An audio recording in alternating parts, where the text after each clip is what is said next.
The letter had promised her a husband.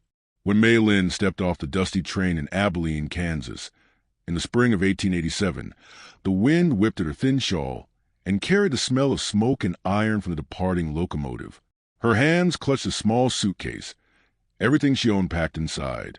She had traveled for weeks from San Francisco, believing that the man who had written her, Mr. Thomas Albright, was waiting to give her a new life. She had memorized his words. "I'm a man of means, seeking a good, decent woman to share my home." She had believed in them the way a drowning soul believes in the sight of shore. But the moment she stepped onto the platform, she saw only disgust on his face. Albright was tall, narrow-shouldered, with slicked hair and polished boots. His mouth twisted as soon as he laid eyes on her. "They didn't tell me you were Chinese," he spat, stepping back as if she were diseased.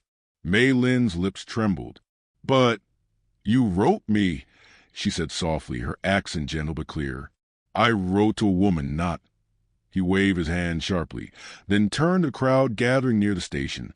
"Ain't no one in this town marrying a Chinawoman." A few men laughed. Others looked away. Someone muttered, "Send her back where she came from." The air was sharp and cruel, heavy with dust and shame. Mei Lin stood frozen, her suitcase trembling in her grip. The train that brought her here hissed and rolled away, leaving her utterly alone. She could feel their eyes burning into her, see the pity and the mockery. Her dream had ended before it even began. That was when a deep voice cut through the silence. "You come all this way for a man who don't want you?" She turned. Standing near the hitching post was a man built like the side of a barn, broad shoulders beneath a worn coat, a face weathered by sun and wind, and eyes the color of storm clouds. His name, someone whispered, was Rufus Callahan, the giant rancher who lived 20 miles west, known for his size, his solitude, and his quiet strength. Mei Lin said nothing, only lowered her gaze. Rufus looked at Albright, then back at her. He removed his hat, his voice steady as thunder. "Then you belong with me?" The word struck the air like a gunshot. The crowd went silent. Even Mei Lin blinked, unsure she'd heard right. Rufus didn't flinch. He picked up her suitcase with one hand, as if it weighed nothing. "Miss, I ain't rich in silver, but I got land, cows, and a house that's been quiet too long. You're welcome there, if you got nowhere else." And without waiting for anyone's blessing, he led her away. The Callahan Ranch stretched across miles of open land, a patchwork of green pastures and weathered fences beneath a wide Kansas sky. The house was plain but strong, like the man himself. The first nights, Mei Lin slept little. She was grateful but cautious. Rufus was kind, though rough in his ways, and he never laid a hand on her without permission. He built her a small fire in the kitchen and left her to settle in, saying only, "You cook whatever feels like home." And she did. Rice steamed beside cornbread.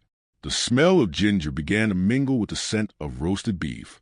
Rufus ate in silence at first, but after the third night, he grinned awkwardly. "Don't rightly know what this is, but it's the best thing I've tasted since Ma died." Their days fell into rhythm.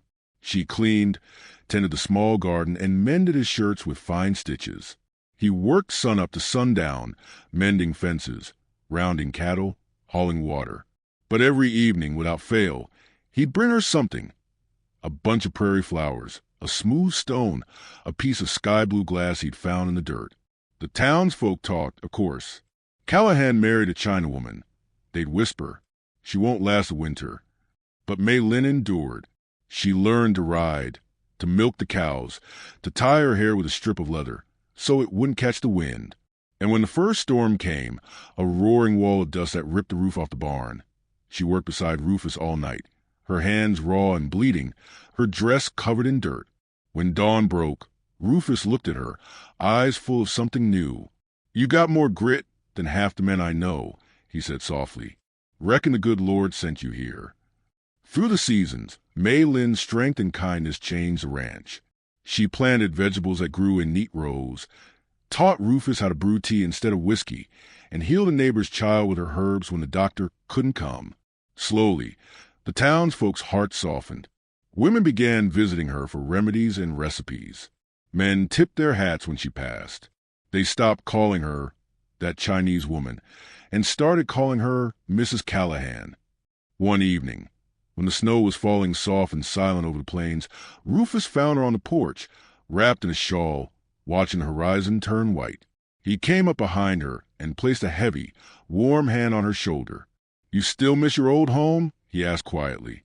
Mei Lin smiled, eyes glimmering in the pale light. "I found my home, Rufus," she said. "It's right here." He drew her close, his rough cheek brushing hers. "Then I reckon I finally found mine, too." The snow kept falling, soft as a blessing, covering the land in peace. The same townsfolk who once sneered now said the Callahan Ranch had a magic about it, a kind of warmth that didn't come from fire or sunlight, but from the heart of the woman who'd been unwanted by the world and loved fiercely by one man strong enough to see her worth. And in that quiet, endless prairie, two souls who had nothing found everything.